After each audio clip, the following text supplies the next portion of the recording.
For decades, the European Union granted preferential access to its markets for sugar-producing countries, including Belize. In 2006, under pressure from the World Trade Organization, the European Union adopted a reform of the sugar regime, which would dissolve previously existing trade agreements, likely resulting in a significant price reduction for sugar protocol countries. Recognizing the needs of certain sugar protocol countries to adapt to the new market conditions, the EU introduced the Accompanying Measures for Sugar to assist with the adaptation process through development assistance. Since then, the AMS has supported a series of development projects in Belize, focused on improving sugar industry competitiveness, promoting economic diversification, and developing productive and social infrastructure. Through the Accompanying Measures for Sugar, the European Union donated €72 million, equal to 160 million Belize dollars, which benefited primarily Belizeans living in the sugar belt.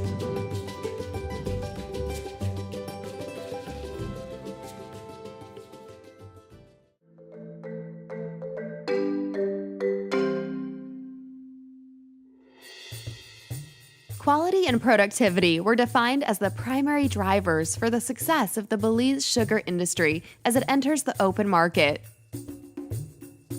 The AMS therefore took action to improve these areas along the value chain, from field to mill. This film will touch on the following AMS-funded programs and projects which contributed to the improvement of the Belize sugar industry.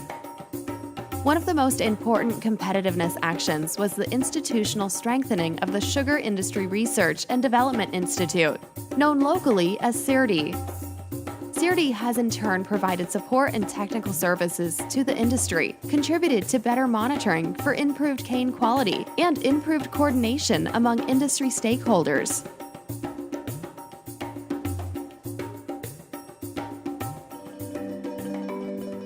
Through CIRDI, cane farmers participated in farmer field schools, which taught them about improved planting, harvesting, and husbandry practices.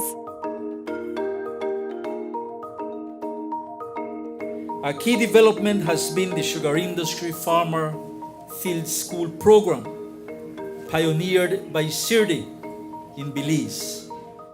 I have been attending the Escuela de Campo, or the Farmers Field Schools, and I have finished through the course of that, and many other farmers have done it.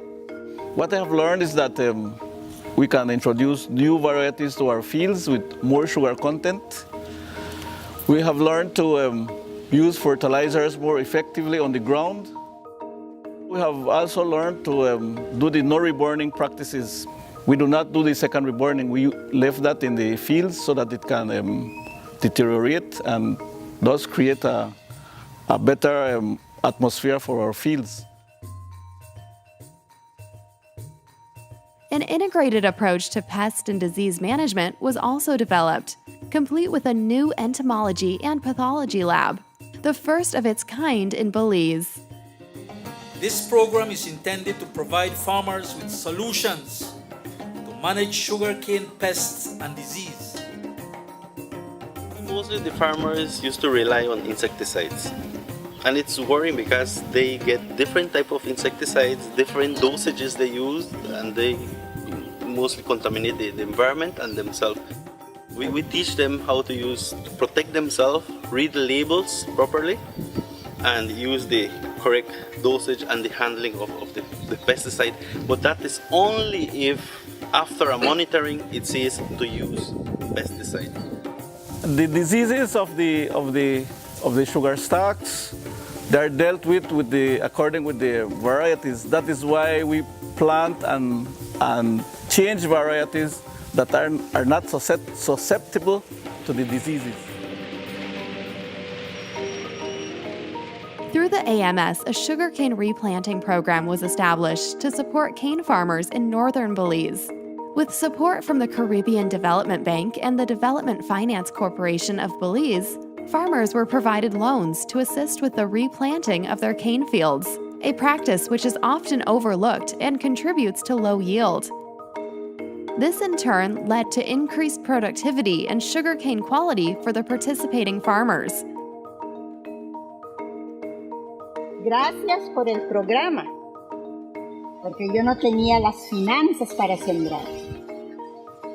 Y a través de DFC conseguí un préstamo y pude sembrar toda esta planta, que son 36 acres de caña. CRD has also been key in the development of SIMIS, a sugar industry management information system, which will facilitate improvements to farming practices and harvest planning through the sharing of information among industry stakeholders. The Sugar Industry Management Information System that was launched in 2013. The objective was a centralized location for the collection, storage, analysis, and production of reports, meaning management of the industry database. So, and in order for that to happen, it had to go to something which is much bigger than a GIS system. So we moved into the information system, which today is seen by stakeholders as the heart of the industry. The SIMIS, well, it's a tool, one of the best tools for record keeping and mitigating and guiding you with your entire business. And we have been using it that way.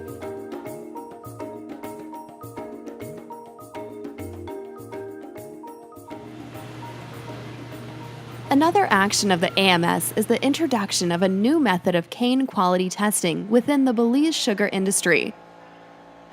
By utilizing near-infrared technology, sugarcane arriving at the mill can now be tested in a matter of minutes.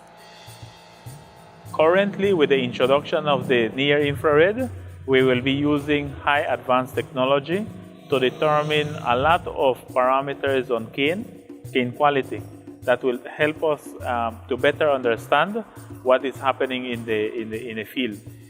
The power is in the information that the near-infrared technology generates for the growers. It strengthens our capacity to make a better harvesting plan, to understand the nature of the different varieties that we grow and when they are fully mature. A grower can consider that information in his decision making, perhaps make improvements to his practices and improve the cane quality of his future deliveries to the factory. We'll be able to do rehabilitation with new fields, knowing what varieties to put in, at what time of the year we need to plant it, and what time of the year we need to harvest it. The most important aspect is the sugar is produced in the cane fields, but it is basically extracted at the mill.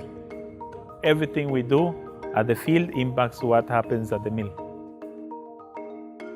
Finally, the development of a drainage master plan is underway for the sugar belt. Sugarcane doesn't need too much water, doesn't need too little water. The current use of LiDAR technology for the topographical surveys of key areas in the sugar belt will be useful for the development of an irrigation and drainage master plan for the northern sugar belt. We're using 2 Cumulus One drones and doing a survey over the entire area. We use that imagery in conjunction with very high detailed ground survey data to compile a high detailed digital elevation model, so the drainage designers can have a look at the watersheds and the natural drainage areas and try and develop a plan to move the excess water out of the cane fields into the natural drainage systems. This should have a massive benefit for the sugarcane yield and quality in the area. The better drained the fields are, the higher the yield will be and the better the quality. Our quality is indeed properly recognized in CARICOM and the world. And that is precisely because our farmers have been doing and paying a lot of attention to good agricultural practices. But in a whole, I think we are on target and doing good in terms of quality.